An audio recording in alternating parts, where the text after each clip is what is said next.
net em que a informação ainda fluía com alta viscosidade, lenta e caprichosa, desobrigada de ser conhecida. Embora os Estados Unidos tenham se tornado nos anos 1950 o epicentro da descoberta do sono REM e de sua relação com o sonho, o aspecto cognitivo não foi inicialmente perseguido. Publicados em 1924, os resultados de Jenkins e Dalebach tiveram que esperar 4 décadas para serem aprofundados. Jovete e o pote de flores. O interesse pelo assunto ressurgiu com vigor na França e nos Estados Unidos no final dos anos 1960, quando uma nova geração de pesquisadores na esfera de influência de Michel Jovete voltou seu interesse para a importância cognitiva do sono. O desenho experimental desses estudos teve como denominador comum a privação de sono pós-aprendizado em roedores.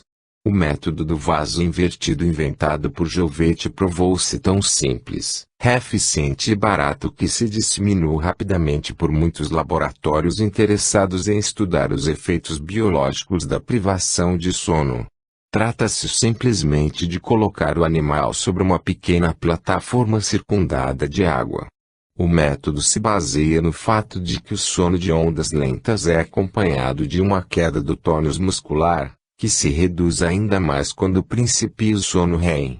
Se a plataforma é suficientemente pequena, o animal cai na água ao perder tônus muscular, despertando de imediato.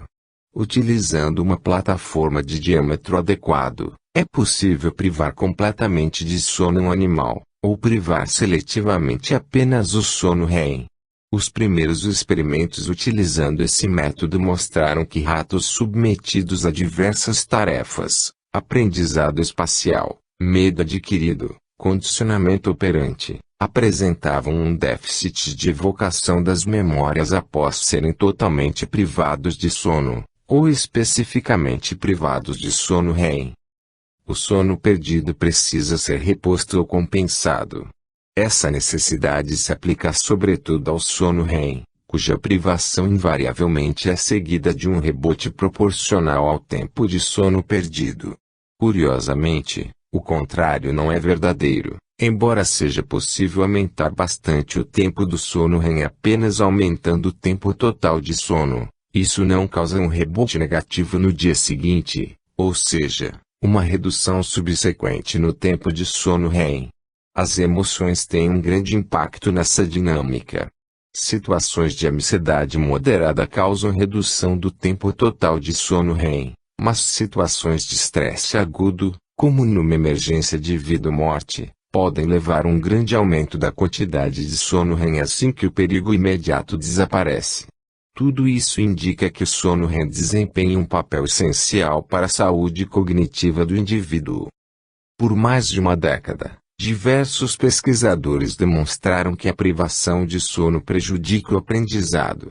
Houve uma verdadeira febre sobre o tema, num contexto de colaboração e competição internacional cujo foco era o sono REM, tido como a fase mais interessante do sono por sua relação íntima com sonhos. Com o passar do tempo, entretanto, começou a se formar um movimento de resistência crescente à noção de que o sono REM possui valor cognitivo. Estresse ou falta de sono. A crítica mais contundente dos céticos mirava o ponto fraco dos experimentos, o método utilizado para realizar a privação do sono. O pote invertido que Michel Jovete concebeu e popularizou, utilizado para fazer a privação, é intrinsecamente estressante. Se muito pequeno, causa queda do animal na água circundante ao primeiro sinal de adormecimento. Se um pouco maior, permite o aprofundamento do sono até o momento em que o tônus muscular é tão baixo que o animal rola pela plataforma e cai na água. Intrínseco ao método, o banho forçado após certo limiar de atonia resulta invariavelmente num grande susto. É evidente que a situação enfrentada pelos animais durante a realização desse tipo de experimento é estressante e antinatural. Além de terem o sono interrompido de forma abrupta pela queda na água fria, ratos submetidos ao método do vaso invertido sofrem forte restrição da locomoção, ficando impedidos de realizar grande parte de seus movimentos naturais. Os ratos necessitam se movimentar e acabam por atravessar livremente a jaula inundada de água, tornando-se incapazes de se manter secos após algumas horas de privação. Em consequência, os animais evidenciam irritação e apresentam alterações metabólicas generalizadas, incluindo a liberação no hipocampo de hormônios como cortisol, que podem ter efeitos deletérios sobre a memória. Com tantos efeitos colaterais, atribuir déficits de memória apenas à falta de sono seria no mínimo arbitrário. Esse argumento foi reconhecido como legítimo e motivou novos experimentos com métodos menos estressantes para a privação de sono. Para contornar o obstáculo do estresse, o então doutorando William Fishbane e seu orientador William Dement se valeram de importantes diferenças entre espécies de roedores distintas. Ao contrário dos ratos, que quando adultos pesam cerca de 300 gramas, os pequenos camundongos de apenas a 30 gramas conseguem pendurar-se por muito tempo às grades que servem de teto das suas jaulas. Chegam a passar horas passeando de cabeça para baixo, agarrados espontaneamente às grades, numa locomoção tão livre que permite até mesmo o consumo de água e ração. Quando o método do vaso invertido foi utilizado para privar camundongos de sono, os animais apresentaram níveis de estresse muito menores que os ratos, pois puderam permanecer na plataforma apenas o tempo em que desejavam dormir. Mesmo assim, os experimentos de privação de sono após aprendizado resultaram em déficits de evocação da memória, fortalecendo a teoria de que o sono facilita a sua consolidação. Mas o argumento do estresse inerente ao método continuava a ser usado. Uma alternativa utilizada foi a interferência suave mas eficaz do pesquisador, realizada sempre que o animal está prestes a dormir.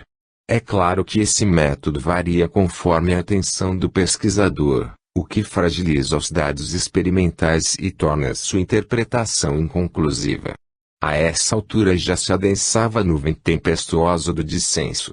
Dois pesquisadores norte-americanos, o psiquiatra Jerome Segel da Universidade da Califórnia em Los Angeles e o neuroanatomista Robert Vertes da Universidade Atlântica da Flórida, se notabilizaram por argumentos contundentes contra a hipótese cognitiva do sono.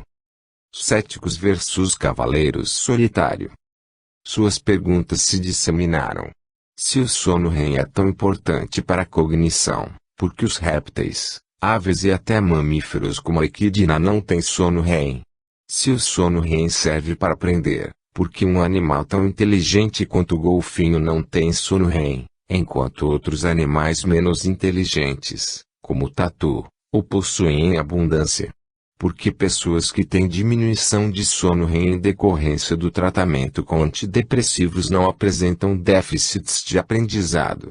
Porque o tempo passado em sono REM não se correlaciona fortemente com a capacidade de aprender em humanos.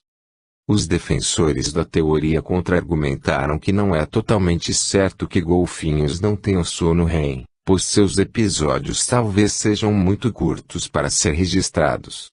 Além disso, o golfinho descende de um mamífero terrestre que invadiu o mar tardiamente. Provavelmente o sono REM diminuiu ou se extinguiu nos cetáceos para impedir a atonia completa no ambiente aquático, que pode levar ao afogamento. No contexto de uma especialização para ocupar um novo ambiente tão diferente, as funções cognitivas do sono REM podem ter sido substituídas por outros processos metabolicamente equivalentes. O tatu, por outro lado, passa longos períodos enterrado. Evidências das últimas 2 décadas mostraram, ao contrário do que se pensava, a existência do sono REM na equidna, nas aves e mesmo nos répteis. Além disso, o tratamento com fármacos antidepressivos aumenta os níveis de neurotransmissores importantes para a formação de memórias, como a noradrenalina, a dopamina e a serotonina. Portanto, é provável que a consolidação de memórias da vigília esteja aumentada nas pessoas que tomam antidepressivos, compensando os efeitos de uma diminuição do tempo em sono REM. Os anos 1980 marcaram o acirramento do debate e o endurecimento do seu tom. Formaram-se trincheiras, e o campo passou a estar claramente dividido quanto às propriedades cognitivas do sono. Por algum tempo, parecia um diálogo de surdos. Desmotivados por conferências científicas ostensivamente conflitivas e pelas revisões anônimas cada vez mais agressivas dos artigos submetidos para publicação, pouco a pouco os veteranos foram deixando o campo. Por mais de uma década, decaiu consideravelmente o interesse científico na relação entre sono e aprendizado. Ao longo desse período turbulento, um portentoso canadense da Universidade de Trent, o psicólogo Carlos Smith, foi o cavaleiro quase totalmente solitário em defesa do papel cognitivo do sono REM. Smith fez o pós-doutorado com Jovet e retornou ao Canadá imbuído do interesse pelo sono REM. Em diversos experimentos realizados com roedores, mostrou efeitos positivos do sono REM durante janelas específicas de tempo após o aprendizado, reveladas por períodos de maior vulnerabilidade das memórias à privação de sono. Mas Smith isoladamente não conseguiu demover os críticos da teoria cognitiva do sono e o impasse persistiu, até que no início dos anos 1990 apareceu um improvável novo ator, que desequilibrou a balança com experimentos realizados diretamente em seres humanos. As muitas vidas de Stickgold. O psicólogo norte-americano Robert Stickgold fez 3 carreiras independentes ligadas à ciência. Seu interesse foi despertado pela primeira vez no 6º ano do ensino fundamental, quando um professor realizou um simples experimento: caminhou uma longa distância num gramado e fez 2 cimbalos colidirem. Stickgold estava longe o suficiente para que houvesse um atraso perceptível entre o que via e o que ouvia. Ali, naquele instante, decidiu ser cientista. Anos depois, já no primeiro ano do ensino médio, ficou fascinado por um artigo de Francis Crick na revista científica americana sobre o código genético, que havia acabado de ser descoberto. Após passar a noite inteira destrinchando o texto com afinco, Stickgold decidiu ser bioquímico. No verão seguinte conseguiu um trabalho de assistente no laboratório de Francis Newhouse, na Northwestern University, cultivando bactérias em garrafões de vidro. Os 4 meses que passou nesse laboratório lhe valeram a primeira publicação, um artigo no Journal of Biological Chemistry sobre a biossíntese da parede celular bacteriana. Stickgold se graduou pela Universidade Harvard e fez doutorado em bioquímica na Universidade de Wisconsin-Madison. Durante a pós-graduação começou a se interessar pela relação entre mente e cérebro, mas optou por adiar seus interesses ao cursar uma disciplina em psicologia fisiológica, que o fez concluir que aquilo ainda não era uma ciência. Corria o remoto ano de 1965. E o campo de pesquisa que um dia se chamaria neurociência cognitiva ainda engatinhava. Stickgold desistiu do cérebro por um tempo. Nos anos 1970 começou a escrever ficção científica, com a qual alcançou algum sucesso. E então regressou ao estudo do cérebro, dessa vez para ficar.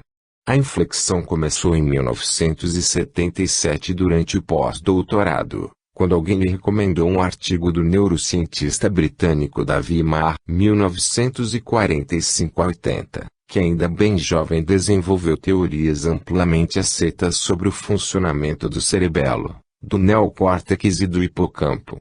As influentes teorias de Marr se baseavam na premissa conexionista, segundo a qual comportamentos e pensamentos são propriedades emergentes de uma rede composta por unidades elementares interconectadas, um sistema localmente simples capaz de gerar complexidade global pela enorme diversidade de padrões coletivos que pode assumir. Qualquer semelhança com as redes neuronais não é mera coincidência. Ainda que as ideias seminais de Marr não tenham chegado a transformar Stickgold em um fundamentalista do conexionismo, definitivamente mudaram sua forma de conceber o cérebro. Mas foi o impacto da teoria de ativação e síntese de John Alan Hobson e Robert McCullough que realmente direcionou Stick Gould para a pesquisa sobre sono e sonhos. A partir dos anos 1990, já entrando na meia-idade, o bioquímico e escritor empregou-se no laboratório de Hobson na Universidade de Harvard, onde iniciou uma nova carreira acadêmica, começando do zero nos campos de psicologia e neurociência. Sua trajetória desde então foi meteórica. Stick Gould foi logo promovido a professor assistente e finalmente chegou a professor titular, percorrendo um caminho nada convencional. Entre suas várias descobertas fundamentais, Stick Gould demonstrou pela primeira vez a reverberação onírica de imagens provenientes de um jogo de computador. O efeito foi detectado no estado transicional chamado sono hipnagógico, e compreende as duas fases iniciais do sono. O jogo utilizado, um clássico videogame chamado Tetris, requer que o jogador atue sobre blocos com formas diversas que desabam do alto da tela. À medida que os blocos vão caindo, é preciso girá-los para que se encaixem no chão virtual, que vai subindo conforme o jogo prossegue. Com o acúmulo de blocos já encaixados, a tarefa se torna progressivamente mais difícil, o que engaja a atenção e emoção. A reverberação onírica de Tetris detectada pela equipe de Stick Gould chegou a ocorrer até em pacientes com amnésia causada por extensas lesões bilaterais na região do hipocampo. Embora os pacientes nem sequer se lembrassem de haver jogado o jogo, relataram marcantes imagens oníricas de formas geométricas caindo sem parar. Publicados no ano 2000, esses experimentos demonstraram que os sonhos humanos efetivamente contêm elementos vinculados à experiência da vigília, ou seja, restos diurnos freudianos.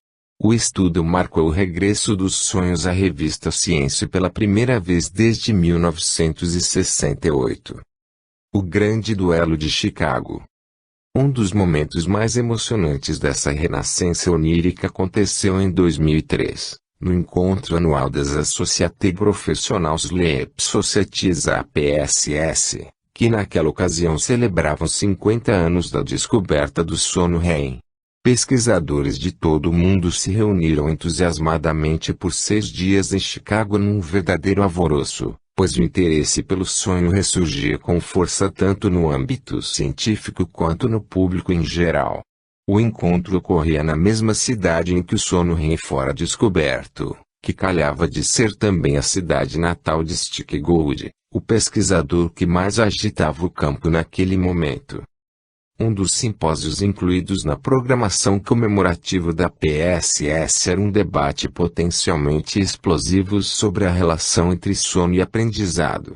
Há 30 anos os opositores dessa teoria mantinham em xeque, com diversos argumentos circunstanciais e evidências indiretas. Por décadas a teoria não se desenvolveu, apenas se defendeu. Entretanto, o conjunto de resultados publicados por Carlos Smith nos anos 1980 tinha acabado de receber, no final dos anos 1990, o reforço peso pesado de Stick Gould. Mesmo assim, ao voltar às páginas das principais revistas científicas, a teoria cognitiva do sono sempre enfrentava artigos de opinião elencando razões evolutivas, neurológicas e psiquiátricas pelas quais a teoria tinha que estar errada. Os principais autores desses artigos de resistência entrincheirada eram Robert Vertes e Jerome Segal. Naquele dia de verão, num auditório para 100 pessoas acomodando o dobro de sua capacidade, cientistas famosos e anônimos igualmente sentados no chão, nas laterais e até do lado de fora, diante de um público majoritariamente estudantil mas com a presença dos principais líderes da pesquisa sobre sono no mundo, se confrontaram Smith e Stick Gould, pelo lado da defesa, e Vertes e Segal, pelo lado do ataque. O nervosismo e euforia da plateia eram palpáveis. Havia uma insatisfação difusa no ar com os dois renitentes adversários da teoria cognitiva do sono. Muitos jovens cientistas realizando doutorado ou pós-doutorado, entre os quais eu mesmo, Queríamos avançar nos mecanismos que pudessem explicar os achados empíricos, mas a verdade é que o clima nessa área de pesquisa ainda era pesado, num eco dos embates sísmicos das décadas anteriores. Foi um duelo épico entre visões completamente opostas. No famoso embate, relembrado vividamente por colegas com quem compartilho a emoção de tê-lo presenciado, se jogava o destino de todo um campo de pesquisa. Smith fez uma apresentação robusta das muitas evidências que produziu em favor da teoria. A demonstração de que a privação de sono é mais deletéria em certas janelas de tempo pós-aprendizado do que em outras indicava, ainda que indiretamente, que o estresse da privação não deveria ser a explicação para os déficits de memórias, já que o tempo de privação era o mesmo entre os distintos grupos. Vertes se mostrou mordaz e muito menos interessado nas evidências que insistiam em ligar o sono REM ao processamento de memórias do que no conhecido rosário de hipotéticos impedimentos, como a suposta ausência de sono REM na Kidna. Segel foi pelo mesmo caminho e deixou claro que não reconhecia nenhuma validade na posição de Smith. Stigall rebateu. Chamou de simplista o argumento de que os animais bastante inteligentes como os golfinhos deveriam necessariamente ter muito sono REM e propôs uma analogia que fez o público vibrar. Afinal, o fato de que pés sejam usados para locomoção não faz da centopeia o mais rápido dos animais. Stigall disse então que o melhor seria deixar tais argumentos indiretos de lado para focar nas evidências diretas obtidas empiricamente em laboratório. Ato contínuo, projetou resultados de seus estudos hoje clássicos mostrando que o aprendizado de padrões visuais depende crucialmente da preservação do sono na primeira noite pós-aprendizado. Para lidar com o argumento de que a privação é muito estressante e prejudica o desempenho por razões independentes do sono, como sustentavam seus opositores, Stigall não mediu o aprendizado no primeiro dia pós-aprendizado, mas sim após 4 dias. Embora os participantes da pesquisa tivessem dormido satisfatoriamente nas noites subsequentes, sem apresentar qualquer cansaço ou sonolência no momento da testagem, mesmo assim apresentaram déficits de desempenho. Segel contra-atacou com grande agilidade mental, desconsiderando tudo o que Stigall acabara de mostrar e insistindo que nada até agora provava a teoria, pois havia uma série de impedimentos teóricos, e repetiu tudo de novo, como se estivesse surdo aos recentes resultados empíricos. Stigall então arqueou as sobrancelhas, como quem não leva desaforo para casa.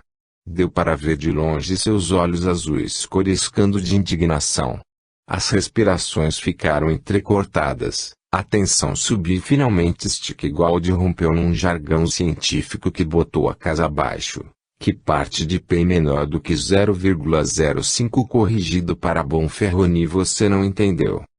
Essa expressão, alusiva ao matemático italiano Carlo Bonferroni, 1892 a 1960, queria dizer que os dados empíricos demonstrando o favorecimento da consolidação de memórias pelo sono estão amparados em testes estatísticos muito rigorosos, calibrados por um método que é considerado o padrão ouro, baseado nas contribuições de Bonferroni à teoria das probabilidades.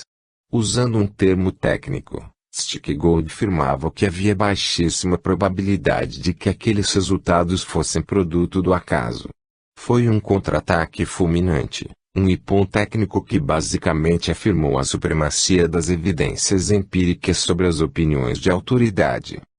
Foi catártica a liberação de tensão que a frase causou. O auditório foi inundado por palmas e assovios. Fazendo menção de deixar a mesa, Vertes se declarou desencantado com o rumo que as coisas estavam tomando e disse que não voltaria mais a debates sobre o assunto.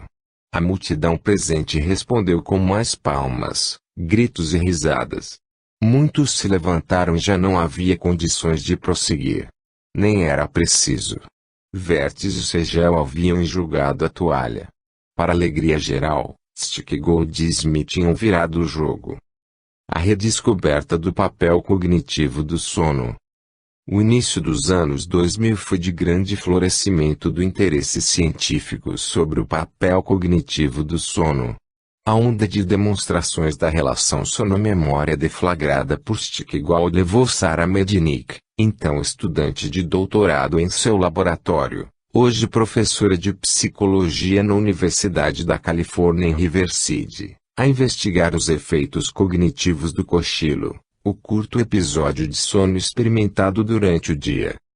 A poderosa capacidade restauradora do cochilo é conhecida há muito tempo e está cristalizada em práticas tradicionais, como a cesta de espanhóis e mexicanos. Há registro histórico de que Leonardo da Vinci, 1452 a 1519, célebre tanto pela genialidade quanto pela excentricidade, dormia vários períodos de meia hora ao longo do dia, a fim de melhor aproveitar seu tempo para trabalhar e criar. Devido às suas propriedades restauradoras, o cochilo é chamado nos Estados Unidos de power nap, ou supersoneca. O experimento de Sarah Mednick consistiu em comparar os desempenhos de pessoas numa tarefa de discriminação visual de texturas, antes e depois de tirar uma soneca. A tarefa exigia localizar um arranjo de 3 barras diagonais contra um fundo de barras horizontais. Em geral, o desempenho melhora durante a primeira sessão de execução da tarefa, mas após 2 ou 3 sessões repetidas no mesmo dia, o desempenho decai por fadiga das regiões cerebrais envolvidas no processamento dos estímulos. Num primeiro estudo ficou demonstrado que uma soneca curta de 30 a 60 minutos, que permite o desenvolvimento dos estágios iniciais N1 e N2 e do sono de ondas lentas, mas não o aparecimento do sono REM, restaura a performance aos níveis pré-fadiga. Num segundo estudo, Mednick, Stickgold e o psicólogo Ken Nakayama mostraram que sonecas mais longas, de 60 a 90 minutos, que incluem tanto o sono de ondas lentas quanto o sono REM, permitem não apenas compensar a fadiga mas também melhorar significativamente o desempenho dos sujeitos experimentais no jogo de computador. Enquanto o cochilo curto foi suficiente apenas para restaurar a capacidade de processamento sensorial, o cochilo longo efetivamente alavancou o aprendizado. Os efeitos dessa soneca mais longa foram tão fortes que se equipararam ao benefício de uma noite inteira de sono. Outro psicólogo oriundo do grupo de Stickgold, o norte-americano Matt Walker, hoje professor na Universidade da Califórnia em Berkeley, demonstrou a importância do sono pré-aprendizadas para a aquisição de memórias. Como vimos anteriormente, a privação de sono causa um acúmulo de toxinas no cérebro, uma explicação provável para os achados. No final dos anos 1990 também apareceu e se consolidou no campo o neurocientista alemão Jean Born, que estendeu amplamente os achados de Stickgold. As trajetórias de ambos mostram como os desvios no caminho de um cientista podem levar a descobertas fundamentais. Born nasceu em Celle, uma pequena cidade ao norte da Alemanha. Reza a lenda que, há séculos, para preservar a honra de suas filhas, os virtuosos habitantes da enevoada Celle teriam preferido construir uma prisão a ter uma universidade. Quando Born terminou o ensino médio, seu pai, que era juiz, sugeriu a carreira militar, pois não considerava o filho suficientemente brilhante para dedicar-se ao direito. A resposta do rapaz foi bem diferente do que o pai esperava. Cursou psicologia. Pouco antes de receber o diploma de psicólogo, Born decidiu orientar-se para a neurociência comportamental, naquela época chamada psicologia biológica. Isso aconteceu porque Born, apesar de ter sido positivamente estimulado pela psicanálise, considerava que a maior parte do que havia aprendido nos estudos de psicologia não tinha bases experimentais sólidas. Após o doutorado, Born fez um ajuste de trajetória crucial, movido por sua curiosidade e pelo desejo de aumentar a eficiência de seu pequeno laboratório na Universidade de Ulm, que ficava ocioso à noite. Born decidiu iniciar pesquisas sobre o sono, que àquela altura parecia um borrão mal definido em meio à bela paisagem neurocientífica em franca expansão. Ele sabia que as duas metades do sono diferem nos níveis de cortisol, mas também nas quantidades de sono de ondas lentas e sono REM. Seria a supressão da liberação de cortisol durante o sono de ondas lentas necessária para o papel dessa fase na consolidação de memórias declarativas. E o que dizer dos efeitos do sono sobre as memórias não declarativas, necessárias para a execução de atos motores coordenados, como andar de bicicleta ou jogar futebol? Seriam as diferentes fases do sono importantes para distintos tipos de memória. Bourne e então doutorando em Earle realizaram estudos para responder essas perguntas, utilizando registros polissonográficos, testes psicológicos e administração de fármacos. Os resultados mostraram que o sono de ondas lentas é necessário para a consolidação de memórias declarativas, enquanto memórias de procedimento necessitam mais do sono REM. Além disso, a administração de um análogo do cortisol durante o sono de ondas lentas danifica a consolidação de memórias declarativas, mas deixa intacta a consolidação de memórias de procedimento. Na última década, o psicólogo norte-americano Ken Paller da Universidade Northwestern ampliou esse panorama, ao demonstrar que o sono REM também desempenha um papel importante na consolidação de memórias declarativas quando a tarefa é mais difícil e exige maior integração cortical, como na aquisição de vocabulário novo. Sono na escola. Nos últimos 20 anos, vários cientistas demonstraram o papel do sono na consolidação e reestruturação de memórias, e até mesmo no esquecimento seletivo de conteúdos. As implicações desses achados alcançam tanto a vida cotidiana das pessoas quanto o avanço da ciência pura. Efeitos semelhantes foram demonstrados em macacos, ratos e moscas. Do ponto de vista prático, a principal utilidade social dessa pesquisa é a otimização do regime de sono de acordo com objetivos cognitivos ou metabólicos, visando fins educacionais ou terapêuticos. Entre as diversas alternativas, a mais promissora é a sexta, ou seja, o uso do cochilo no ambiente escolar para aumentar o desempenho acadêmico. Os primeiros estudos nesse campo foram publicados recentemente. Em 2013, Rebecca Spencer e sua equipe da Universidade de Massachusetts mostraram que o cochilo pós-treino aumenta o aprendizado do jogo da memória em crianças no jardim de infância, proporcionalmente à quantidade dos fusos corticais. Em 2014, com a então mestranda Natália Lemos e a linguista Janaína Oiseimer da Universidade Federal do Rio Grande do Norte, mostramos que o cochilo pós-aprendizado aumenta a duração de memórias declarativas adquiridas em sala de aula por estudantes de sexto ano, em crianças de 10 a 15 anos. O biólogo Thiago Cabral realizou pesquisa de mestrado sob minha orientação na qual mostrou aumento do aprendizado declarativo quando uma aula normal é seguida por um período com 30 a 60 minutos de sono. Atualmente, com a doutoranda Ana Raquel Torres e o neurocientista brasileiro Felipe Pegado, da Universidade Aix-Marseille, investigo a eficácia do treinamento seguido de sono para consolidar de forma duradoura o aprendizado ortográfico em crianças de 5 a 7 anos em processo de alfabetização. Os resultados indicam que o sono pós-treinamento preserva integralmente o aprendizado, enquanto na ausência desse sono ocorre uma queda significativa do desempenho após 4 meses. O uso do sono para otimizar o aprendizado escolar ainda é incipiente, mas sua adoção progressiva parece inevitável. A criação de salas de soneca ou clubes do cochilo, bem como a adoção de equipamentos individuais para dormir, são propostas que se beneficiam da escola em tempo integral para promover uma educação biologicamente mais inteligente. Retardar o início das aulas também parece ajudar, especialmente entre os adolescentes. As mudanças fisiológicas da entrada na puberdade atrasam os horários de dormir e despertar, fazendo os adolescentes chegarem à escola ainda mais sonolentos do que as crianças.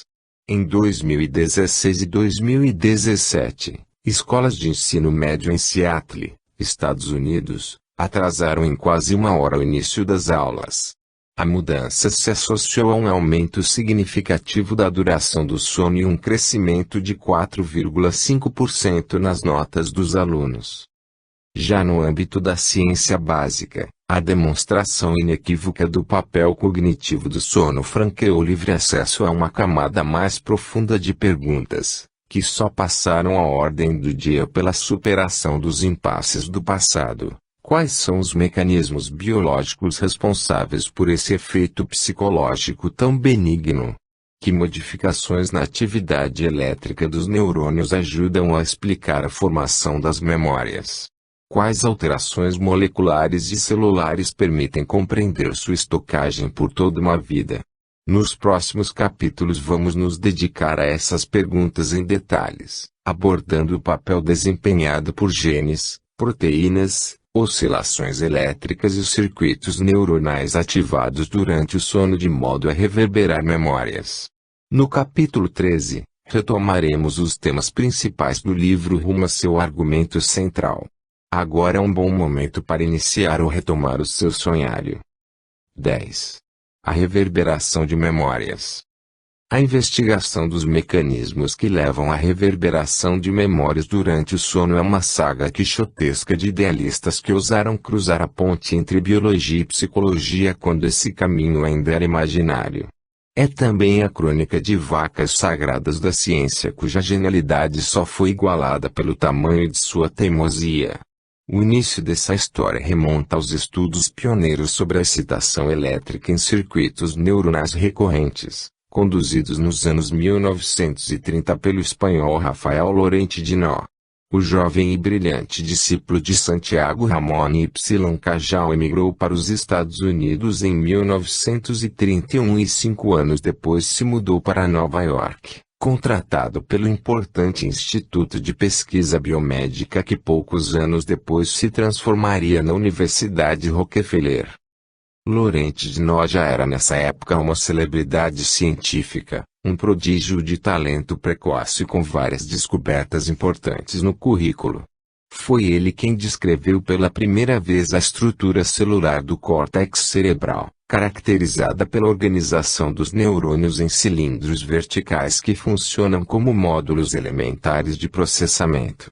Lorente de Nó também foi pioneiro na descrição detalhada da estrutura interna do hipocampo, uma região cerebral de origem evolutiva bem antiga, presente tanto em mamíferos quanto em aves e répteis, mas de função desconhecida à época. A sólida reputação adquirida na neuroanatomia deu a Lorente de Nó o prestígio necessário para ocupar a nova posição acadêmica com recursos e liberdade para tentar um grande salto metodológico, através de uma técnica ainda incipiente mas muito poderosa para medir a atividade elétrica dos neurônios, a eletrofisiologia. O Instituto Rockefeller não poupou fundos para equipar Lorente de Nó com o que havia de melhor na época. No interior de um laboratório amplo, com pé direito altíssimo e completamente forrado de cobre, na tentativa de isolar ruídos elétricos, Lorente de Nó decidiu tentar compreender de que forma a atividade induzida num neurônio específico poderia ser propagada para outras células de modo a retornar ao ponto de origem após algum tempo, através de conexões recorrentes. Circuitos fechados e ativação recorrente. Com base na observação anatômica de que certos circuitos cerebrais formam alças fechadas capazes de retroalimentar o local inicial da atividade, Lorente decidiu investigar o destino de pulsos periódicos de atividade elétrica aplicados a circuitos reverberantes como o hipocampo. Baseado em muita anatomia e alguma eletrofisiologia, Lorente de Nó postulou que circuitos neuronais fechados são capazes de reverberar a ativação elétrica por algum tempo depois da interrupção do estímulo, criando ciclos de ativação que só se dissipam após várias repetições. A noção de reativação de circuitos neuronais fechados proposta por Lorente de Nó seduziu neurocientistas durante todo o século XX, porque processos recursivos como esses poderiam ser, e de fato são, a base para diferentes tipos de ritmos, osciladores, relógios ou marca-passos fisiológicos. Desde as pesquisas desbravadoras de Laurent Dino, foram descobertos no cérebro inúmeros enlaces neuronais especializados, que geram ondas recorrentes através de múltiplas estruturas cerebrais. A combinação de arquitetura cerebral em alça fechada, neurônios inibitórios capazes de abolir temporariamente a atividade elétrica e liberação de diferentes neurotransmissores, como a acetilcolina, dá origem a ritmos de duração variável, que são característicos de estados cerebrais globais, tais como a vigília, o sono de ondas lentas e o sono REM. Oscilações, ritmos e memórias. Diferentes subestados ocorrem dentro de cada estado principal, na forma de episódios longos de oscilações em regiões cerebrais específicas. Como veremos adiante, essas oscilações coexistem no tempo e no espaço formando harmonias que se estabelecem em momentos específicos, de forma a otimizar a comunicação entre áreas cerebrais. Entretanto, a complexa sintaxe de oscilações neurais ainda era completamente desconhecida quando a imaginação fértil do psicólogo canadense Donald Hebb foi capturada pela noção de circuito reverberante. Em fevereiro de 1944, ao inteirar-se das descobertas recentes de Laurent Dino, Hebb teve uma epifania. Subitamente ele pôde enxergar na reverberação de atividade elétrica uma forma natural de armazenar memórias. Seriam os circuitos reverberantes nossos blocos de montar e armar lembranças, elementos fundamentais da construção de representações de eventos e objetos. Seria a reverberação elétrica o processo fundamental capaz de sustentar o aprendizado cumulativo em nossa vasta malha neuronal? Talvez a reverberação neural fosse mesmo a chave para desvendar nossa incrível capacidade de adquirir novas representações do mundo ao redor sem perder, muito, as representações previamente armazenadas. Hebb pede um estágio. Entusiasmado com o potencial dessas ideias e ávido por colaborar com o grande mestre espanhol, Hebb escreveu para Laurent Dino em 28 de abril de 1944 voluntariando-se para um estágio de um mês em seu laboratório. Não era um iniciante quem se apresentava ao trabalho gratuito. Tendo realizado doutorado sob a orientação de Carl Ashley, na Universidade de Chicago e depois em Harvard, Hebb havia aprendido com a nata dos fisiologistas e psicólogos de seu tempo. Em 1936 Hebb defendera sua tese e aceitara uma posição de assistente de pesquisa no Instituto Neurológico de Montreal, sob a direção do neurocirurgião Wilder Penfield, que se notabilizaria por realizar os primeiros experimentos de registro e estimulação elétrica do cérebro humano. Um relato de Penfield exemplifica as espantosas descobertas possibilitadas pelo método.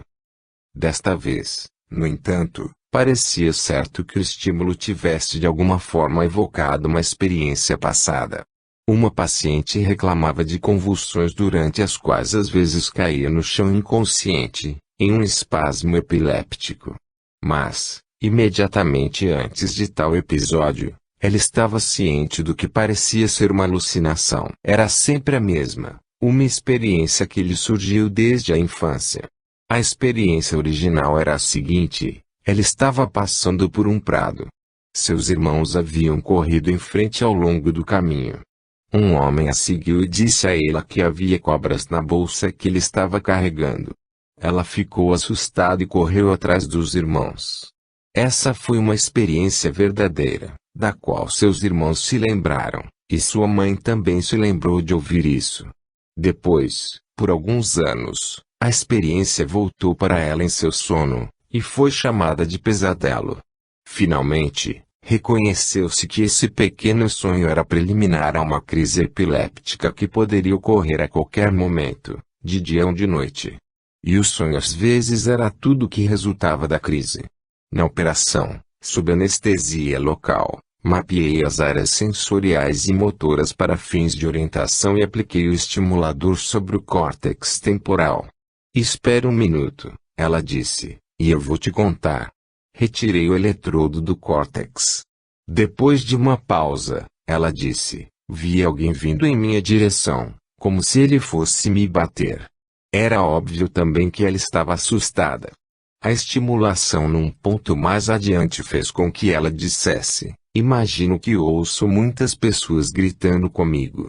3 vezes, a intervalos e sem o conhecimento dela, esse segundo ponto foi estimulado novamente.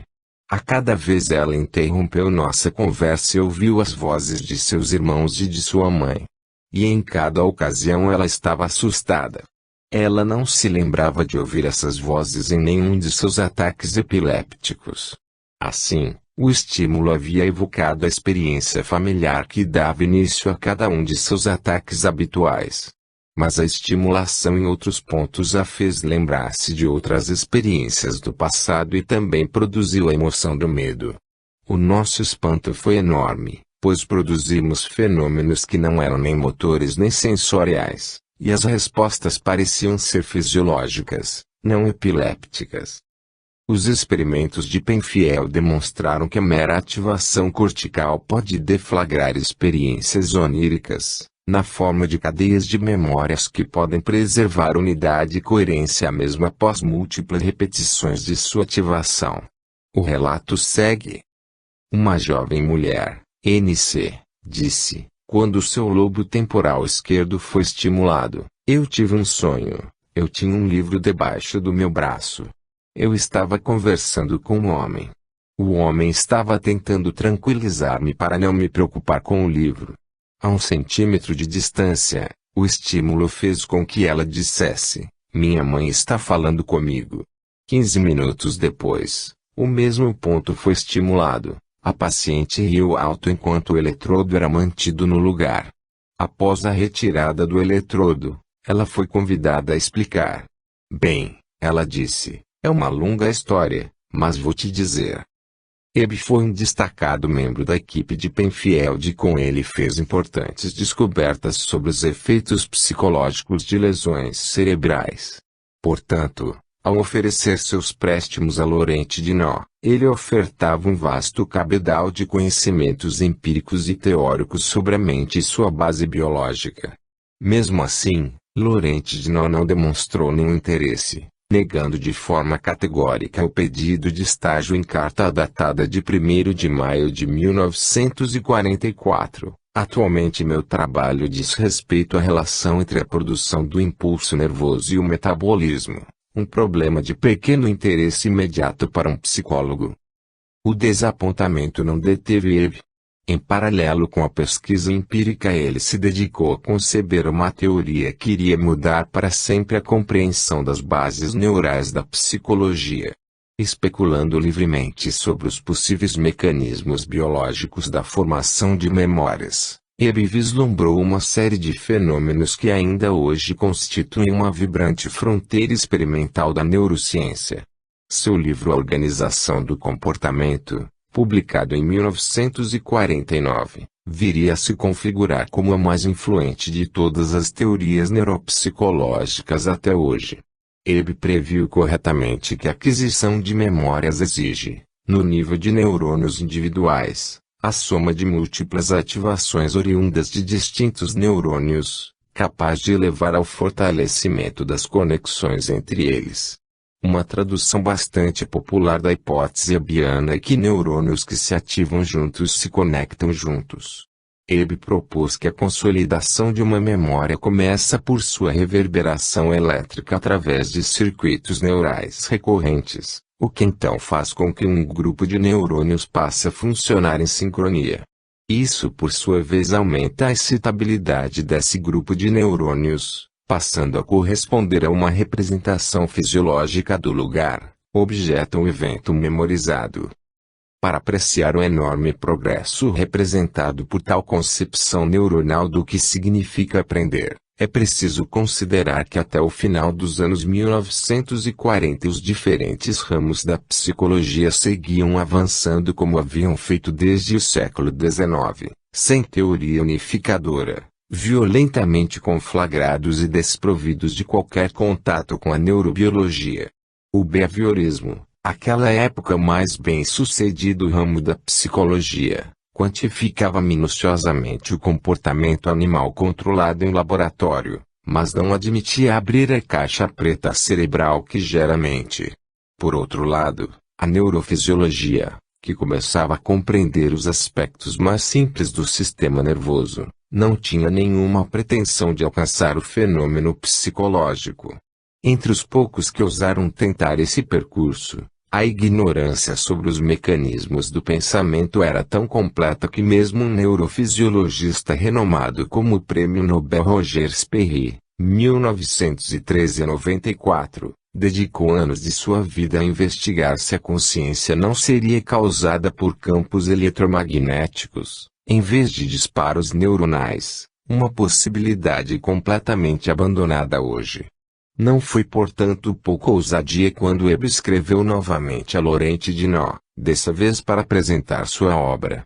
Aos 44 anos, Hebb vaticinou: acredito que meu livro será capaz de mostrar que as ideias modernas da neurofisiologia, e particularmente algumas das que você desenvolveu, têm um significado revolucionário para a teoria psicológica. Winson pede um estágio. Não podia estar mais certo.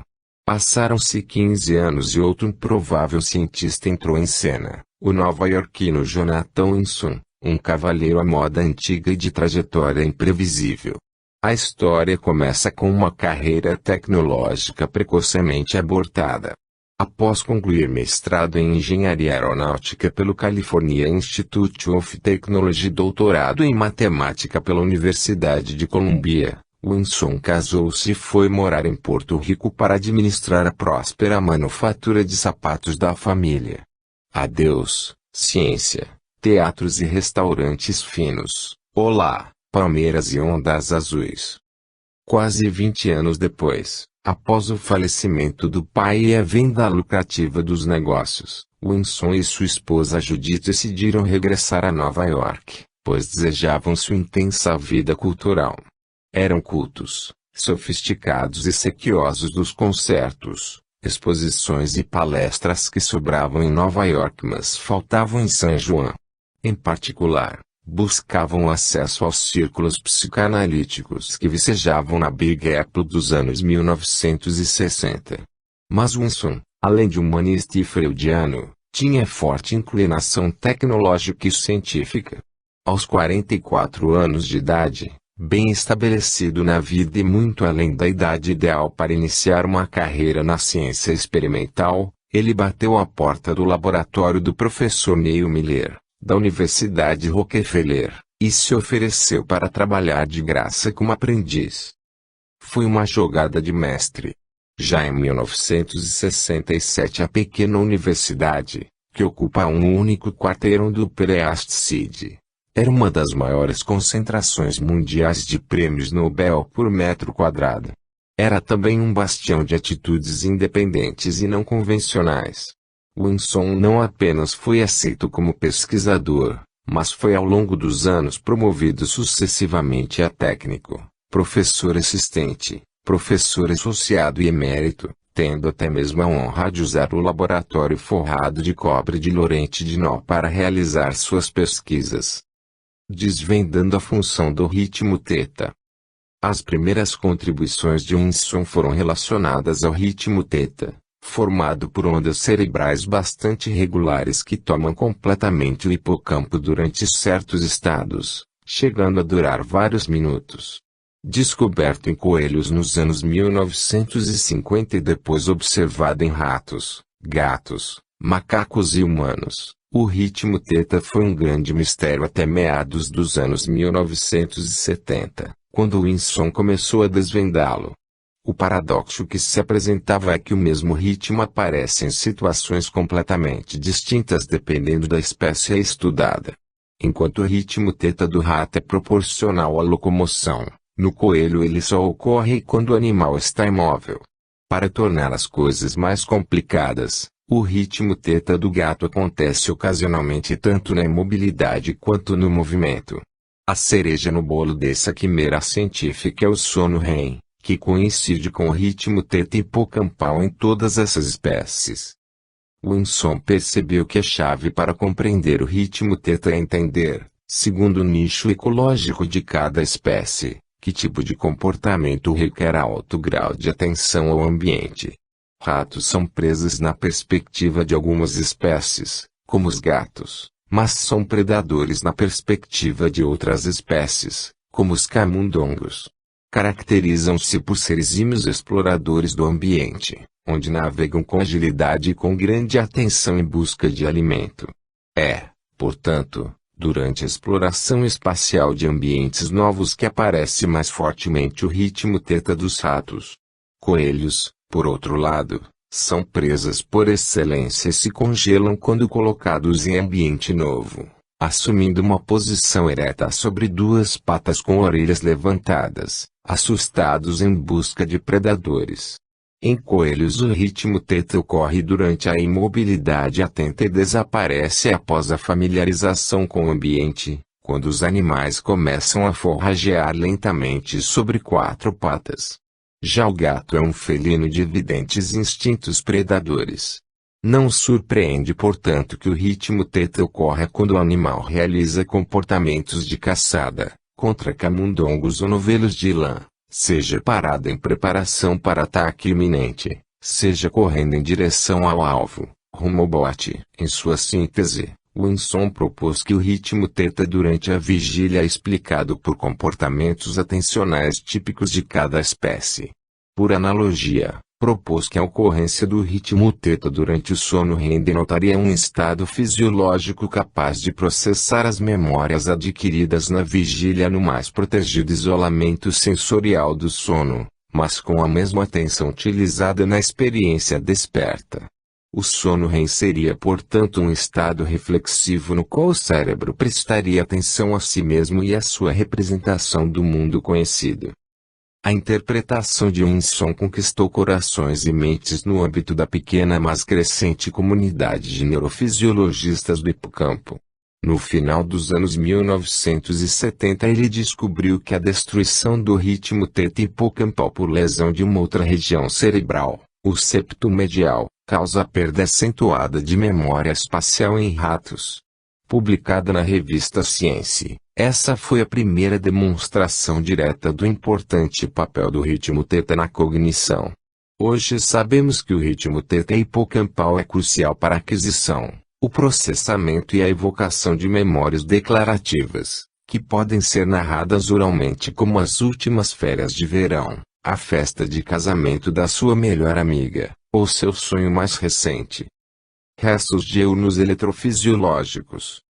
Inspirados pela noção freudiana de resto diurno, Winson e o neurocientista grego Constantine Pavlidis, então seu aluno de doutorado, resolveram verificar se os neurônios mais estimulados durante a vigília seriam também os mais ativados durante o sono. Para testar essa hipótese eles se valeram de uma propriedade específica de certos neurônios do hipocampo, chamados de piramidais pelo formato cônico de seus corpos celulares. Esses neurônios se ativam seletivamente apenas quando o animal passa por uma região bem restrita do espaço, de forma que a cada neurônio corresponde um campo espacial específico, dentro do qual o neurônio se ativa e fora do qual não se ativa. Foi a descoberta dos neurônios de lugar como mecanismo de mapeamento do espaço que valeu ao norte-americano John O'Keefe e aos noruegueses Edvard e May-Britt Moser, neto e bisnetos científicos de Ele, o Prêmio Nobel de Medicina e Fisiologia em 2014. No desenho experimental de Pavlidis e Winson, a ativação dos neurônios piramidais restrita a regiões espaciais específicas permitiu comparar neurônios bastante ativados com outros quase silentes. Após realizar o implante cirúrgico de eletrodos no hipocampo, os pesquisadores identificaram e registraram pares de neurônios piramidais com campos espaciais não sobrepostos, isto é, cada neurônio tinha preferência por um lugar diferente do espaço. Depois, usando redomas de acrílico transparente para restringir a posição dos animais ao campo de um dos neurônios, e tomando cuidado de não remover as pistas visuais que permitiam a localização espacial, Os experimentadores fizeram com que esse neurônio se ativasse reiteradamente durante todo o tempo de duração do registro, enquanto o outro neurônio permanecia desativado.